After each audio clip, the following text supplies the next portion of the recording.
Espero que se encuentren muy bien todos. La digitalización trajo una gran variedad de ventajas a los sistemas de comunicaciones.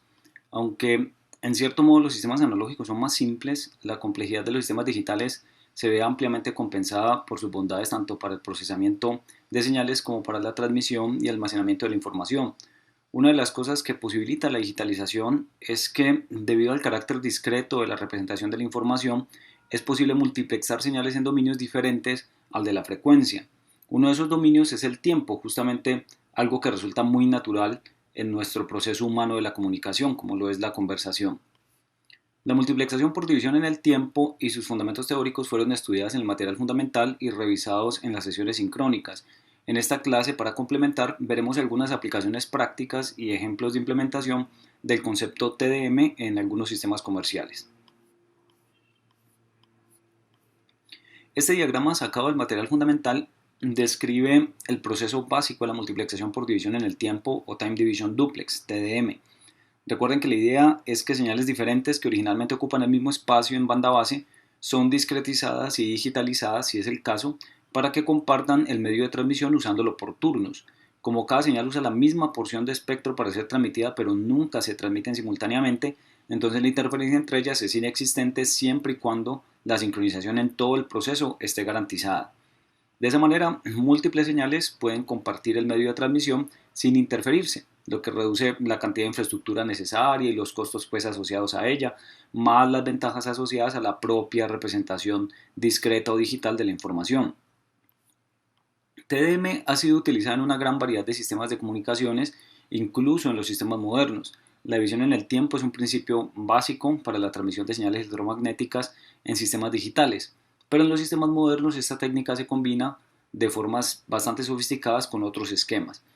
Entre las aplicaciones más sobresalientes del TDM básico tenemos los esquemas de acceso a los recursos en sistemas de cómputo, sistemas satelitales y de microondas punto a punto, la transmisión de datos, redes de datos en general, y redes de interconexión y transporte, incluyendo sistemas telefónicos fijos y móviles. Incluso tecnologías y estándares de comunicaciones modernos, como las redes celulares de 5G, implementan técnicas de acceso y asignación de recursos basados parcialmente en TDM. En general, la multiplexación TDM puede ser síncrona, como en los sistemas telefónicos, o estadística, como en la mayoría de las redes de datos. En cuanto a las técnicas de multiplexación TDM, como se vio en clases, pueden ser bit a bit o pueden ser byte a byte.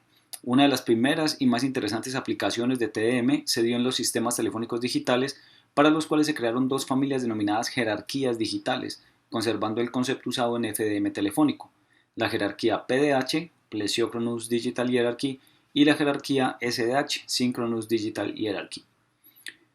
PDH fue la primera en aparecer a finales de los 60 del siglo pasado y existen tres versiones diferentes de ella: la versión americana, la versión europea y una modificación japonesa a la primera.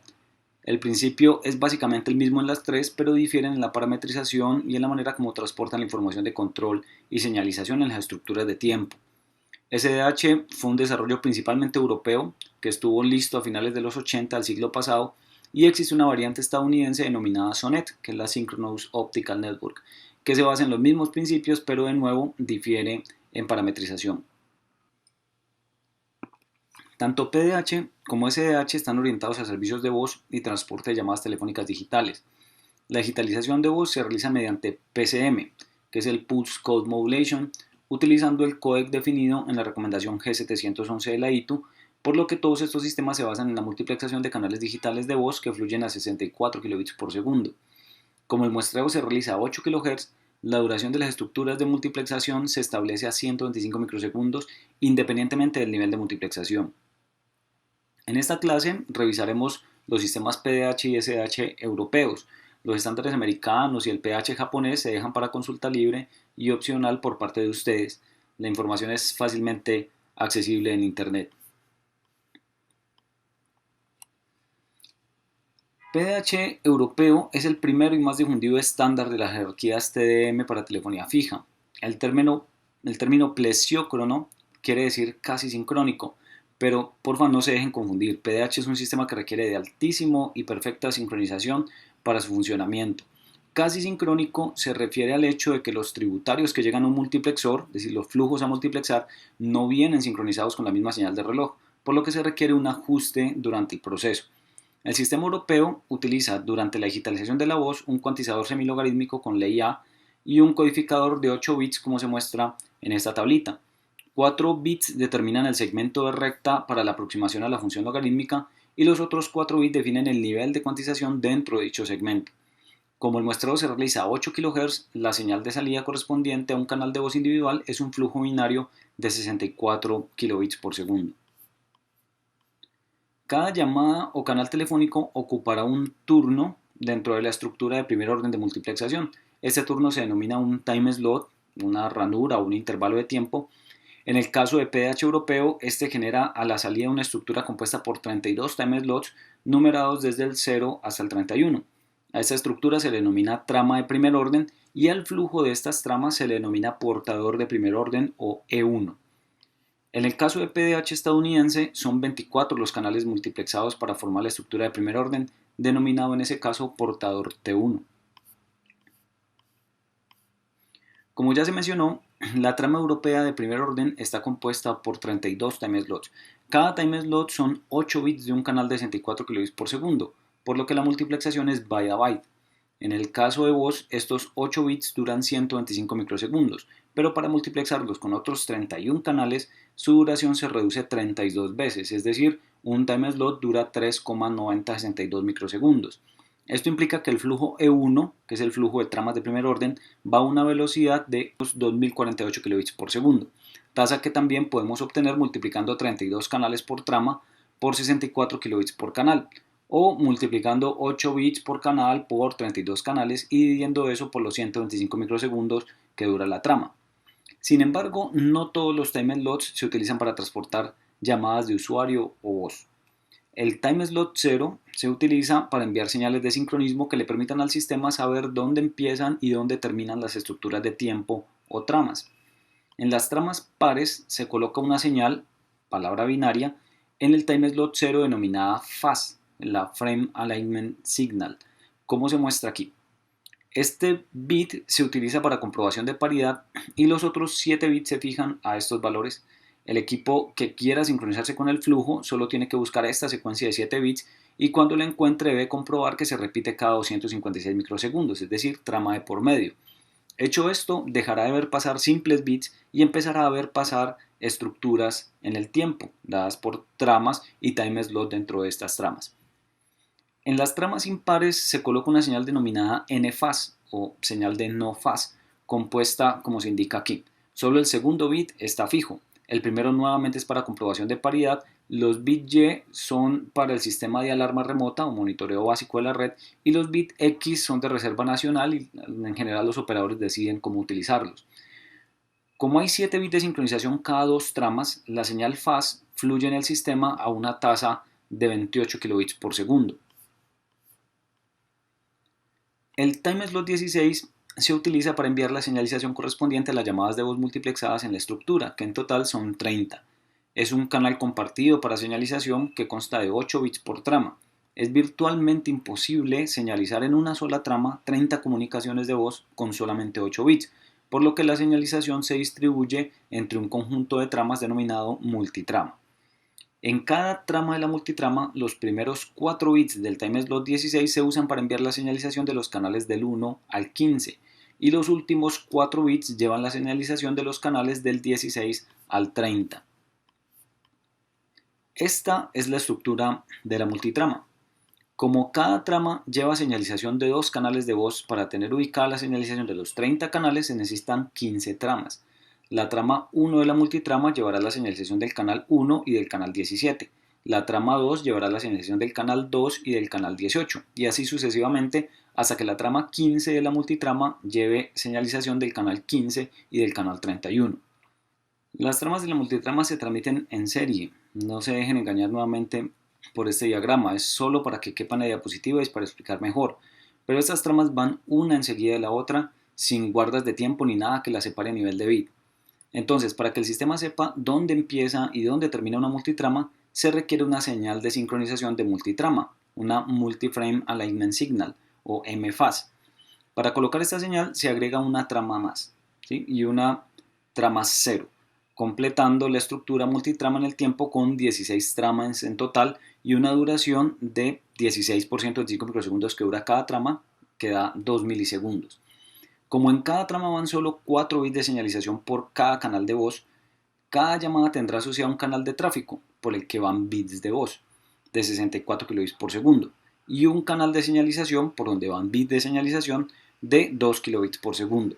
La señal MFAS consta básicamente de 4 bits también, así que fluye a los mismos 2 kilobits por segundo que cada canal de señalización. Una vez que el equipo se sincroniza el flujo de uno mediante la señal FAS, empieza a ver pasar tramas. En esta trama ubica el timeslot 16 y empieza a buscar la señal MFAS y verifica que se repite cada 2 milisegundos, que es lo que dura la multitrama.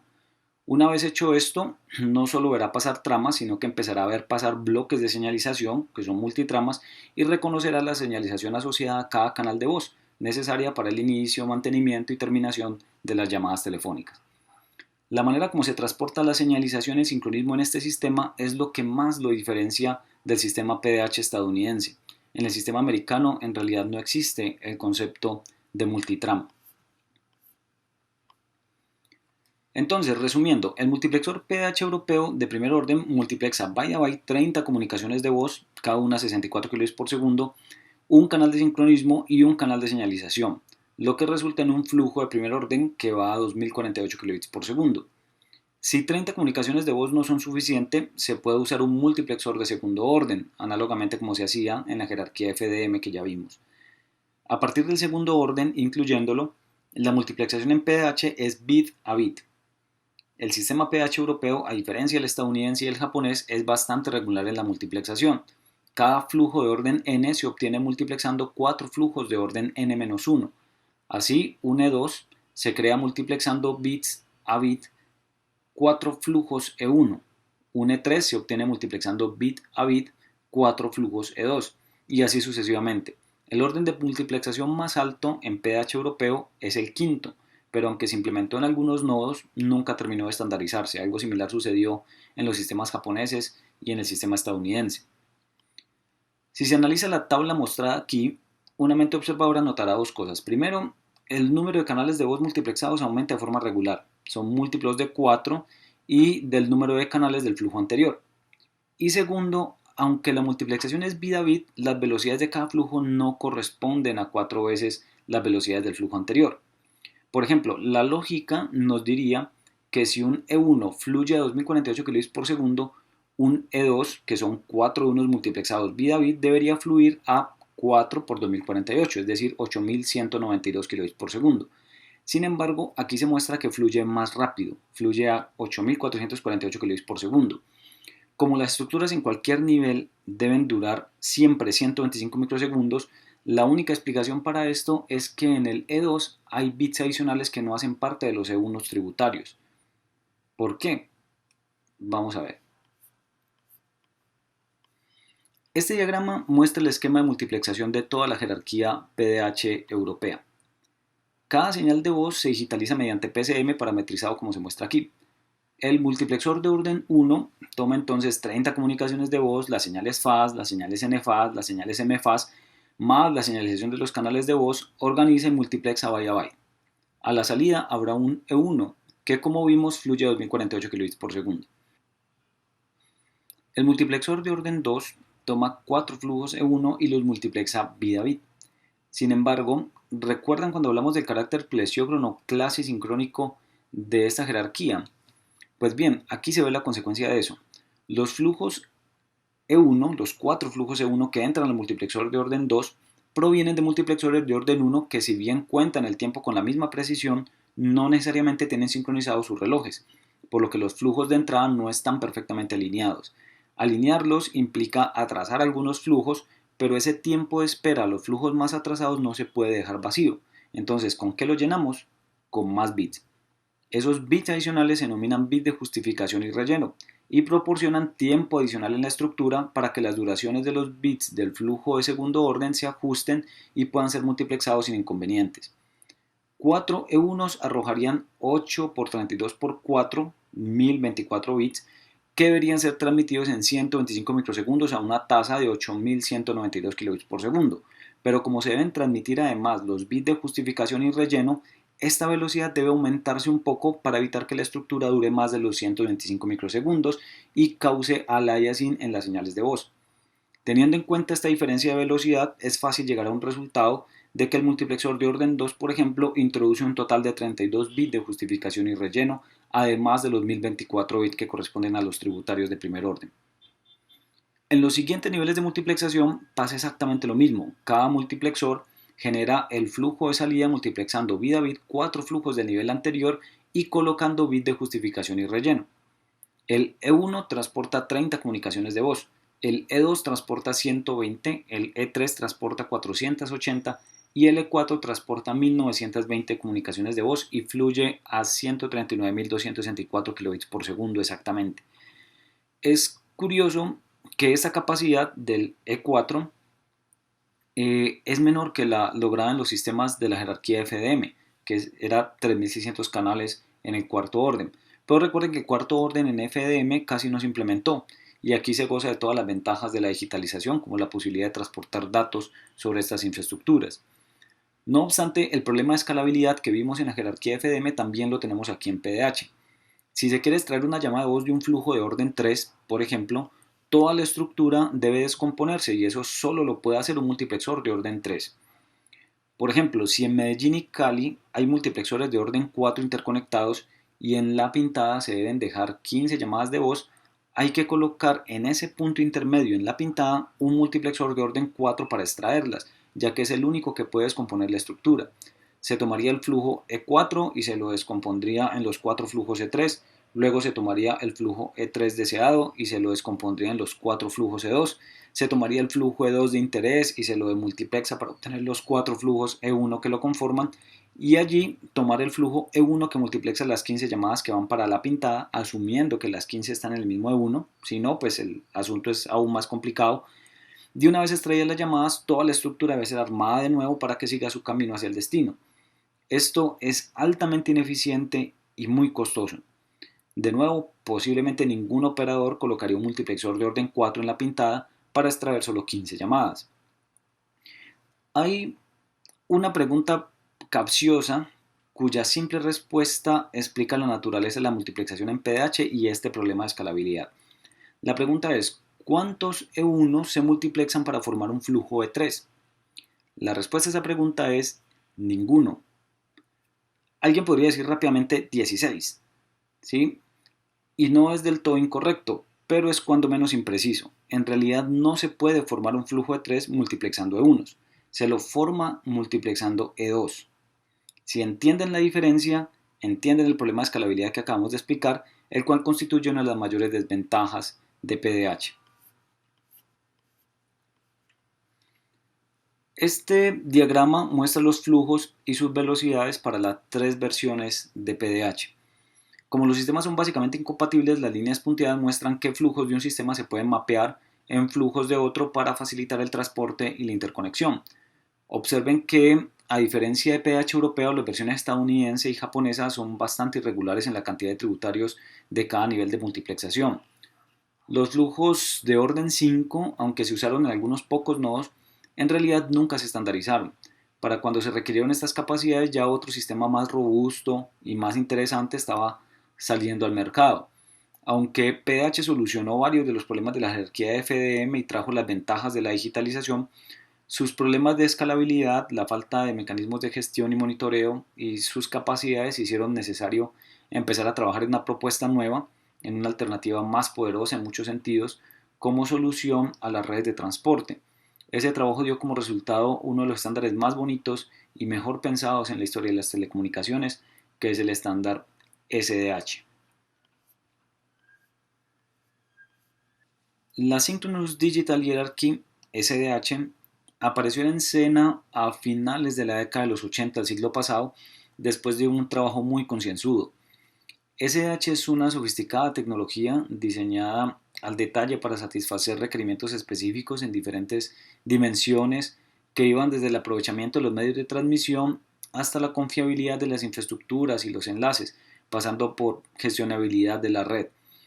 Es hermoso y poderoso, tanto que a pesar de haber sido diseñado para transportar voz, lleva casi 3 décadas siendo la tecnología base para transporte de datos, la autopista de información, algo para lo que no fue concebido realmente.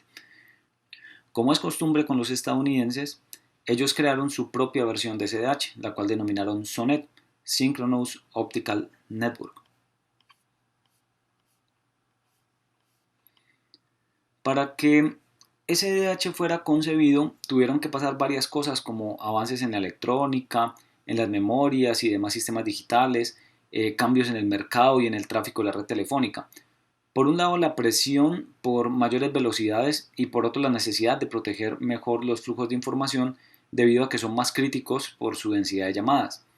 Y en todo esto, más y mejores herramientas para hacer gestión de la red, para monitorearla y protegerla, para hacerla más confiable. La idea era extender el concepto de acceso sincrónico de tributarios de 64 kbps por segundo a jerarquías de más alto orden, es decir, de más velocidad y de mayor cantidad de canales. SDH entonces está orientado a voz. Estamos a finales de los 70, las redes de datos no eran una motivación muy fuerte desde el punto de vista del negocio. Se quiso unificar el estándar en el mundo, algo con lo que los gringos no estuvieron muy de acuerdo, pero el resto nos acogimos.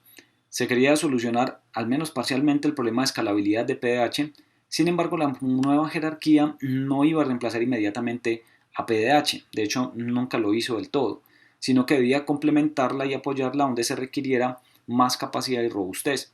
La idea era colocar infraestructura SDH y conectar la infraestructura PDH existente a esta nueva red. Ahora, características generales de SDH. La multiplexación en SH es siempre byte a byte. Listo. Los tributarios se justifican y se alinean únicamente para formar la estructura de orden 1, denominada STM1. STM es el acrónimo de Synchronous Transport Module, módulo de transporte sincrónico. En SH todos los nodos están sincronizados, es decir, usan la misma señal de reloj, por lo que ya dentro de la infraestructura SDH no son necesarios más procesos de justificación y relleno o de alineación. Por eso las velocidades de los flujos de orden superior en este caso sí son múltiplos enteros de las velocidades de órdenes inferiores. El sistema SDH es igual de regular en la multiplexación que el sistema PDH europeo. Cada flujo de orden n se forma multiplexando byte a byte 4 flujos del orden n-1 o 16 flujos del orden n-2, etc. Como el sistema es sincrónico, no se introducen bits de justificación y relleno dentro de la red SH y la multiplexación es byte a byte independientemente del nivel de multiplexación.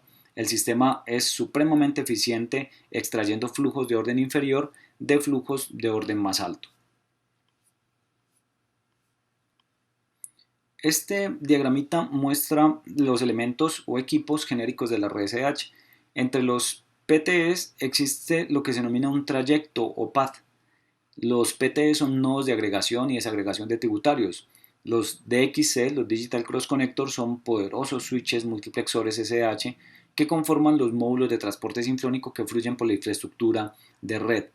SDH está pensado para operar principalmente sobre infraestructura de fibra y en configuración de anillo doble, pero en realidad puede ser colocado sobre enlaces de radio y en topologías punto a punto o incluso en malladas.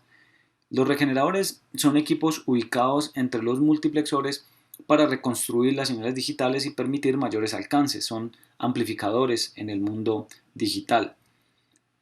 Los ADMs, los Outdrop Multiplexers, son equipos magníficos. Pueden extraer flujos de orden inferior de flujos de orden mayor sin necesidad de desbaratar toda la estructura del flujo involucrado.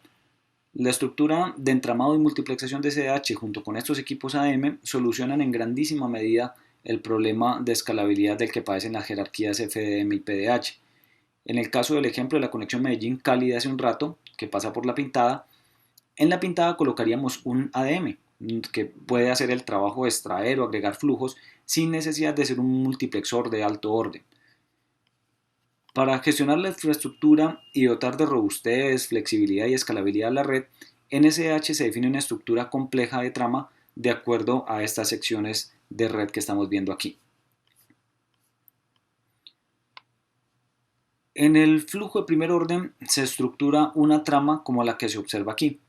Está compuesta por 2430 bytes mapeados en 9 filas de 270 bytes cada una. La primera parte, compuesta por 81 bytes, que es esta, constituye el encabezado de la trama SDH, y el resto, una parte de 2349 bytes, constituye el payload, es decir, el espacio donde se coloca la información de los tributarios. Toda la trama está pues compuesta por 19.440 bits que se transmiten a 155,52 megabits por segundo, por la que la estructura completa dura exactamente 125 microsegundos. Otra prueba clarísima de que el sistema está orientado a servicios de voz, a redes telefónicas. Esta trama pertenece entonces al flujo de primer nivel de SDH denominado STM1, el Synchronous Transport Module o módulo de transporte sincrónico de orden 1.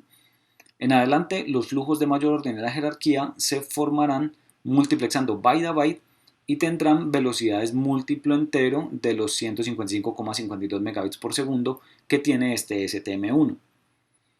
El encabezado de SDH se compone de tres partes básicamente: encabezado de sección de regeneradores, que le compete a todos los equipos de la red; punteros de unidades administrativas, que son flechas que apuntan a las cargas que están ubicadas en el payload, en la estructura del payload; y el encabezado de sección de multiplexores, que le compete solo a los multiplexores y equipos terminales en la red.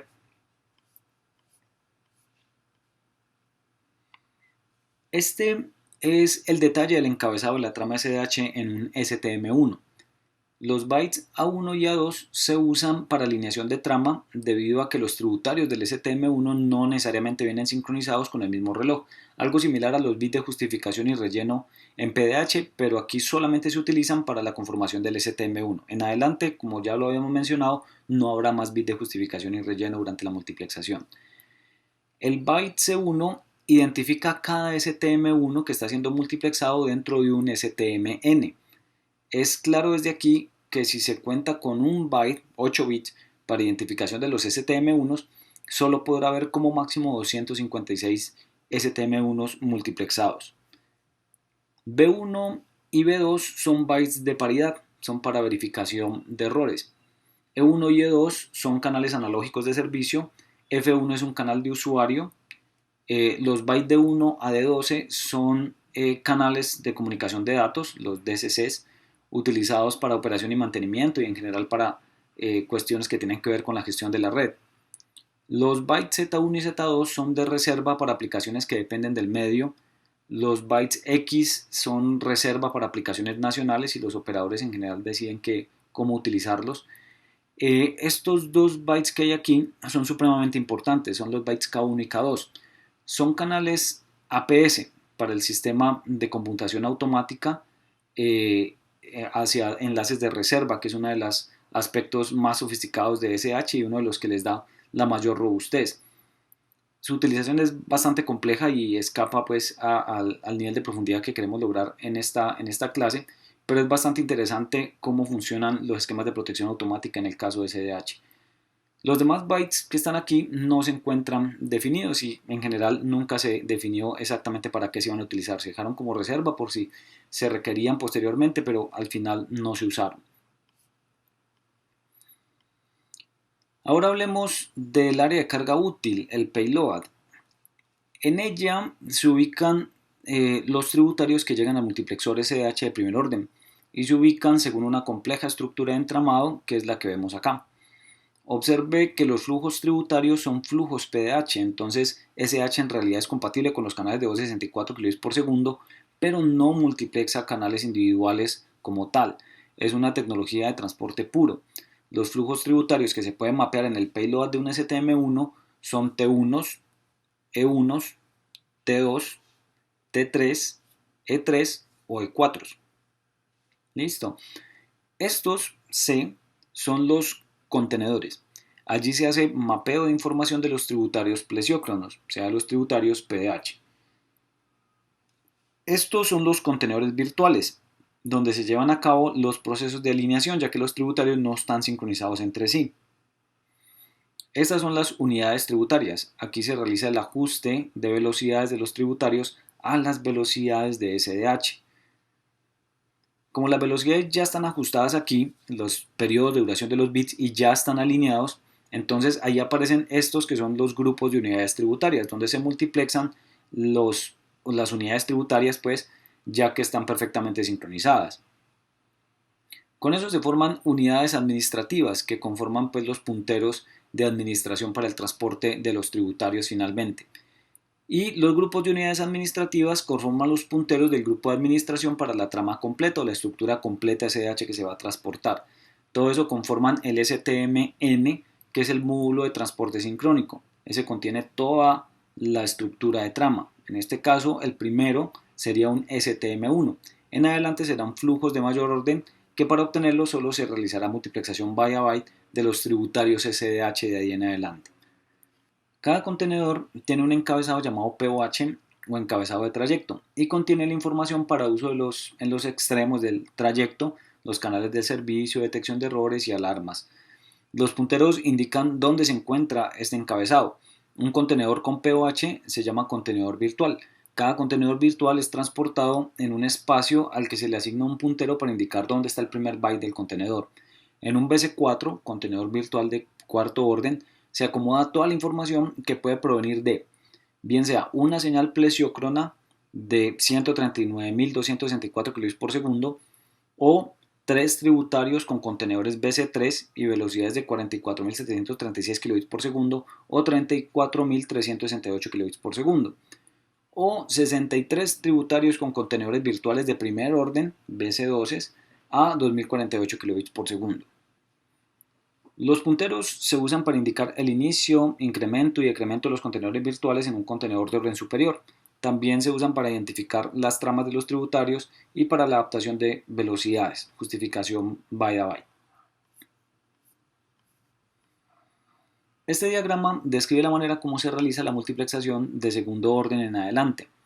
A la salida del multiplexor de primer orden, recuerden, se tiene un STM1 cuya estructura acabamos de ver. Este STM1 fluye a 155,52 megabits por segundo y el número de canales de voz que transporta depende de cómo se haya llenado el payload. La mayor capacidad se logra cuando se llena con tributarios PDH americanos y es de 2016 canales de voz en total. El multiplexor de orden 2 toma 4 STM1s y los multiplexa byte a byte sin más, sin rellenos, ni justificaciones, sin entramados raros ni nada. Todo eso lo hace para formar un flujo denominado STM4. El 4 indica que está compuesto por 4 STM1s y fluye exactamente a 4 veces 155,52 megabits por segundo, es decir, fluye a 622,08 megabits por segundo. Los multiplexores de orden 3, 4 y 5 hacen lo mismo con sus flujos de entrada, toman 4 y los multiplexan byte a byte. El portador de mayor orden en SH es el STM256, que corresponde al quinto orden. El 256 indica que transporta 256 flujos STM1 multiplexados byte a byte. El número máximo de canales de voz que cabría en un STM256 sería de 256 por 2016 canales. Eso nos da un total de 516.096 llamadas telefónicas y fluye casi a 40 gigabits por segundo. Por la manera como se realiza la multiplexación y debido a que hay completa sincronización en el sistema, por ejemplo, un flujo STM64 se puede obtener multiplexando 4 flujos STM16 o multiplexando 16 flujos STM4 o multiplexando 64 flujos STM1. El resultado es exactamente el mismo. Esto facilita enormemente el trabajo de extracción de flujos de menor orden que van multiplexados en un portador mayor. Por eso no necesitan terminadores de trayecto para extraer flujos, sino equipos ADM, los cuales son mucho más sencillos y económicos que un cross conector digital, un PTE. Todos los equipos de RSH están sincronizados, utilizan la misma señal de reloj, la cual debe ser altamente precisa debido a las duraciones de bit tan pequeñas que llegan a ser hasta 25 nanosegundos. Esto implica la creación de una red de relojes de alta precisión, atómicos en muchos casos, cuyas señales están estratificadas según su calidad o precisión. Todo eso agrega aún más complejidad a la red SDH, pero le brinda bastante robustez y eficiencia. SDH, gracias a estas características de cierta flexibilidad, gran robustez y capacidad, ha sido empleado para el transporte de datos también. Muchas tecnologías del mundo de datos e Internet pueden ser empaquetadas en SDH y transportadas sobre esta infraestructura. Hoy en día, SDH soporta conexiones y tributarios provenientes de PBX corporativas, de redes de acceso a banda ancha cableado como XDSL y DOCSIS, de redes celulares de voz y de datos, de redes de interconexión y de infraestructuras de aplicación y uso específico. Se ha usado SDH como tecnología de transporte e interconexión de larga distancia en ambientes metropolitanos, entre otros. Después de casi 40 años, sigue siendo parte fundamental en muchas áreas de la gran red de telecomunicaciones. Eso da cuenta de lo increíblemente bien que fue pensada y concebida. Aquí se enumeran algunas ventajas de SDH, las cuales creo que después de todo lo que hemos visto, pues pueden ser fácilmente leídas y entendidas por ustedes.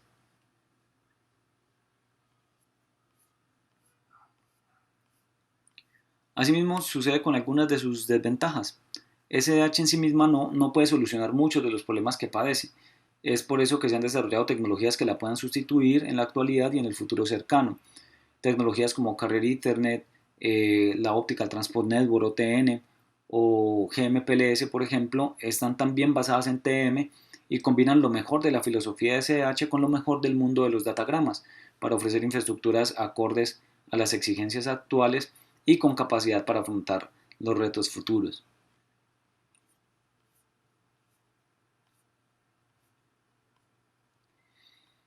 Bien, TDM no solo se aplica en sistemas telefónicos y de datos cableados.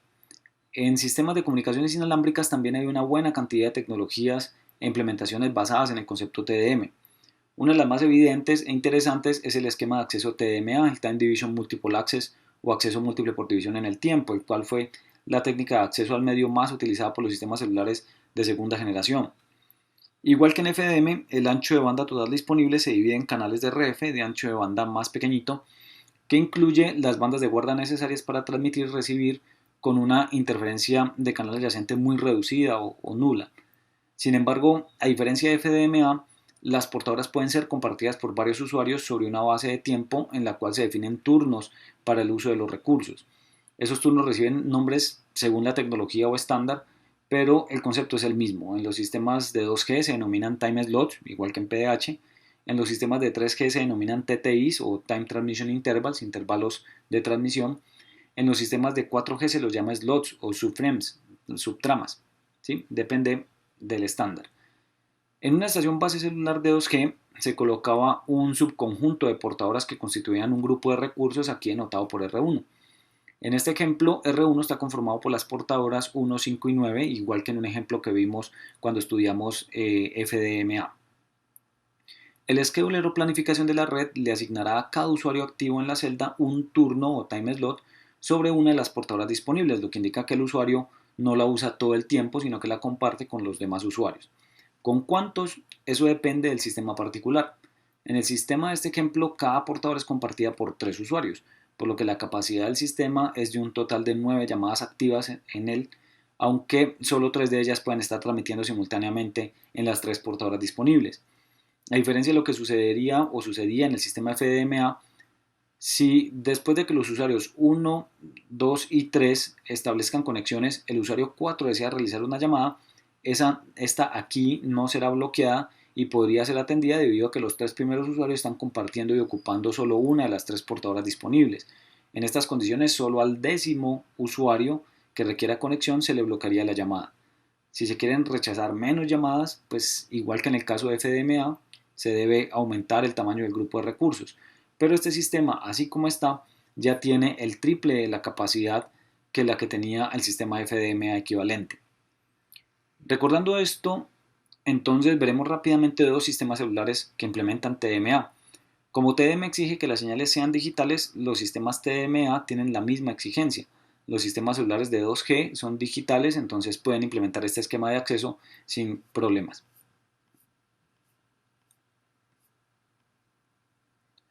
IS-136 es un estándar estadounidense para redes móviles celulares de voz, desarrollado para la segunda generación de estos sistemas. Es un sistema elegante que se concibió para ser compatible con el sistema previo de primera generación, el AMPS, visto en una clase anterior. Si recuerdan, AMPS implementa FDMA sobre canales de 30 kHz de ancho de banda, de modo que los canales de IS-136 usan ese mismo espaciamiento, pero aprovecha que las señales son digitales para multiplexar en el tiempo y sobre cada portadora a 3 usuarios o comunicaciones de voz. Esto inmediatamente triplica la capacidad que proporcionaría un sistema MPS equivalente en cuanto a recursos. Como los canales son del mismo tamaño en ambos sistemas, la construcción de los terminales y equipos de estación base se simplifica, pues solo necesitan una etapa de RF, reduciendo costos de hardware y gastos por consumo de potencia. La codificación de voz se realiza utilizando técnicas LPC, la Linear Predictive Coding o codificación lineal predictiva, que constituye pues un importante avance en la digitalización de voz, ya que reduce las tasas de codificación hasta unos 8 kilobits por segundo en sistemas comerciales. Si se usa codificación a media tasa, unos 4 kilobits por segundo, la capacidad no se triplicaría, sino que se sextuplicaría en comparación con un sistema MPS equivalente, lo que beneficia pues enormemente a los operadores. La modulación digital utilizada es más sofisticada que en otros sistemas de 2G, pues este sistema en particular utiliza modulación pi cuartos de QPSK. Eso hace que el sistema sea un poco más susceptible a la afectación por ruido e interferencia, por lo que las celdas que reutilizan las portadoras deben estar más separadas en comparación con otros sistemas celulares que usan modulaciones menos robustas pero de menor densidad, como por ejemplo GSM. A esto se refiere el reuso 1.7 o también llamado 721. Indica a grandes rasgos que una celda está a una distancia aproximada de 3 a 4 diámetros de celda de su análoga en recursos, es decir, de una celda que usa las mismas portadoras. En la mayoría de los países, IS-136 se implementó en la misma banda que AMPS, es decir, en la banda de 850 MHz. En Colombia, por ejemplo, dicha banda dispone de un total de 25 MHz para la canalización, por lo que caben más o menos unos 833 canales de RF o portadoras, las cuales son asignadas a la estructura de celdas definida para la red. Si son 7 celdas en dicha estructura, a cada celda le corresponderán en promedio 119 portadoras, en el caso de que toda la banda pues, sea ocupada por un único operador, algo que no es realmente probable. En Colombia esa banda estuvo compartida por 2 operadores, por lo que el número de portadoras promedio por celda era de aproximadamente 60. Cada portadora es compartida por 3 usuarios, es decir, en cada portadora se implementa un esquema TM-TMA de 3 time slots. El número de canales de voz disponibles por celda sería de 180 canales, de los cuales se utilizan como máximo 178 de ellas para conexiones de usuario. Como el sistema es móvil, las señales sufren de easing debido a dicho movimiento relativo entre las BTS y los usuarios, la cual es compensada mediante procesos de ecualización adaptativa. Todo eso será visto con más detalle en su curso de comunicaciones inalámbricas. En Colombia, el despliegue IS-136 inició casi al mismo tiempo que el despliegue IS-54 AMPS, más o menos a partir de 1995. Estas redes estuvieron operativas hasta mediados de la primera década del milenio y fueron sistemáticamente reemplazadas por otro estándar de 2G que veremos enseguida. En Japón se desplegó un sistema muy similar denominado PDC, el Phone Digital Cellular, que posteriormente fue reemplazado por la red de 3G sin procesos de migración como en otras partes del mundo.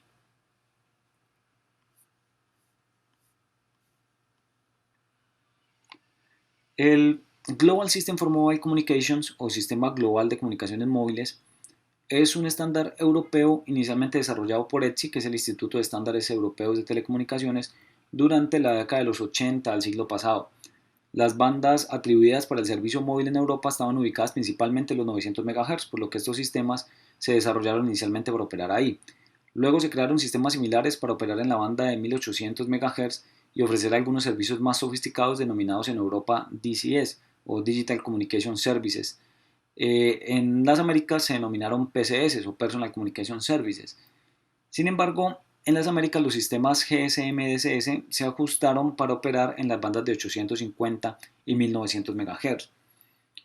GSM es también un sistema elegante, es robusto, con un esquema de acceso TMA parametrizado de forma diferente al de IS-136 que acabamos de ver. GSM en su lugar utiliza canales de 200 kHz de ancho de banda en RF, lo que le permite mayores tasas de transmisión por portadora que las que logra el IS-136. Eso lo habilita para usar una modulación de menor densidad, en este caso GMSK, que es más robusta frente al ruido e interferencias. por lo que las celdas que reutilizan portadoras no tienen que estar tan separadas como en el sistema estadounidense. En este caso, una celda podría estar aproximadamente a 2 o 3 diámetros de celda de su análoga en recursos. En la banda de 850, donde operaron AMPS y S136, GSM dispone de los mismos 25 MHz para canalización, de modo que la banda habilita un total de 25 MHz dividido 200, eso nos da 125 canales, 62 para cada operador si dos de ellos comparten la banda. Con estas 62 portadoras y grupos de 4 celdas para el reuso, pues no necesitan estar tan separadas. El número de portadoras por celda será de 15 portadoras aproximadamente, pero gracias al ancho de banda y a las velocidades binarias alcanzadas, que son más o menos unos 231 kilobits por segundo por portadora, el GSM permite que 8 usuarios compartan cada portadora. Eso da un total de 15 por 8 igual a 120 canales de voz por celda en promedio en un sistema de estos. Esta es la estructura de trama TDM-TDMA de GSM. En cada portadora vemos exactamente esta misma estructura. Un bus de datos de usuario o time slot está compuesto por 156.25 bits que se transmiten en 575 microsegundos, lo que nos da la tasa de transmisión binaria de casi 231 kilobits por segundo, pero cada time slot fluye a unos 33,8 kilobits por segundo debido a que se comparte la portadora con otros 7 usuarios. De estos 33,8 kbps por segundo, solo 9,6 kbps por segundo son de señal de voz, pero si se usa media tasa de codificación se duplica la capacidad del sistema como pasaba con IS-136. Sobre cada portadora se multiplexan en tiempo 8 time slots o bursts de usuario de 577 microsegundos para formar una trama TDMA que tendrá una duración de 4,625 milisegundos. Esa trama constituye la base para la asignación de recursos a los usuarios. Análogamente al E1 del sistema PDH europeo, cada usuario transmite en un time slot ubicado en una portadora y recibe en el mismo time slot de otra portadora asignada para el enlace de bajada de la red hacia el usuario. Entre las tramas de subida y de bajada hay un desfase temporal de 2 time slots, por lo que en realidad a un usuario nunca le tocará transmitir y recibir al mismo tiempo. Eso simplifica la construcción de los equipos, reduce el tamaño y el consumo que van a tener y obviamente el costo debido a que solo necesitan una interfaz de RF que es resintonizada para cada proceso de transmisión-recepción. Con el inicio del trabajo para el desarrollo de la 3G europea, el estándar GSM hizo evolución quedó en manos de un nuevo organismo adjunto a ETSI llamado el 3G Partnership Project o el 3GPP, el cual ha sobrevivido hasta nuestros días y es de hecho el encargado de la estandarización de los sistemas de 5G junto con otros organismos de estandarización y normalización alrededor del mundo. GSM fue un estándar implementado en Colombia a comienzos del milenio por la empresa paisa Edatel como una solución inalámbrica fija para telefonía y posteriormente por el operador Comcel, hoy Claro, y por el operador Colombia Móvil, hoy Tigo Millicom, en el año 2003 más o menos. Mucha de esa infraestructura aún se encuentra operativa en gran parte del mundo y algunos organismos y operadores pues están de hecho cuestionando si deben desmantelarla o no. Bueno chicos, eso es lo que tenía para contarles en esta videoclase. Espero que les haya resultado interesante y valioso para entender mejor las técnicas de multiplexación en el tiempo y su implementación práctica. Muchas gracias por su atención y como siempre quedamos atentos a cualquier inquietud sobre el tema que la pueden hacer llegar pues a través de cualquiera de los canales establecidos para comunicación, que son los foros, el correo electrónico, el grupo de WhatsApp o en las mismas sesiones sincrónicas que se tienen cada semana. Que estén muy bien y hasta la próxima ocasión.